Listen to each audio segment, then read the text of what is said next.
In this video, I'll show you how to transfer XRP from Bitget to Binance. Alright, so first up, open up your Bitget account, go ahead over to the wallet section and just click on withdrawal. Click on it, wait for it to load. Now go ahead and click on this drop down right here that says select a coin. Just click on it, now go ahead and type down XRP. Now click on XRP and then in here at the bottom it says select a network. So click on the drop down and here you have XRP Ripple. Okay, and as you can see here, it needs a withdrawal address. So where do we find that?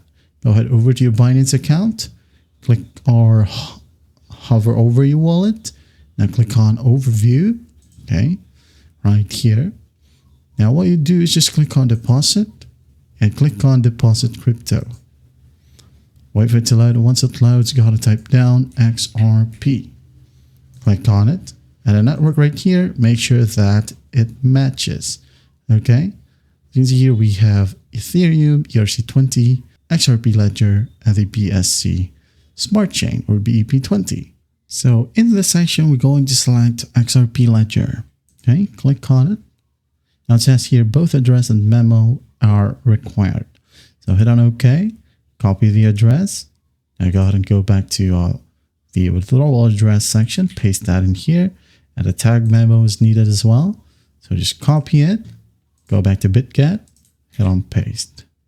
Okay. And then once that's done, just click on next, wait for it, and the withdrawal amount will be needed. Okay. If you're hesitant, just go ahead and try withdrawing the minimum amount right here. Hit on 5. Here we have the transaction fees and the amount of XRP that you will receive onto Binance. Okay. And if you're happy with that, just click on withdraw. Wait for the transfer process, and then after that, go ahead and go to your Binance wallet, click on overview, and you should be able to see XRP right here, the list of your assets. And that is it. That is how you transfer XRP from Bitget to Binance. Well, I hope this video helps, and I'll see you in the next one.